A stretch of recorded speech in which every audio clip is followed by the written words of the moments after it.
baktım daldım eskiye. Mavi gözlerine hasretim işte, yokluğun vurdu kalbime birden. Zamana bıraktım tüm gülüşü, gelip affedilmem bir de terk edişin. Olursa bıraktım son gülüşün, yoruldu bence de bak yok niyeti. Senden bana biri olmaz diyor, başkası olmasın. Buna ben kefilim, günümü mahveden sensin lan. Yeter artık, dayanamıyorum ben buralardan.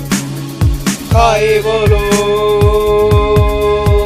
geride kalır resimlerim. Yokluğun bana zor gelir gülüşlerim.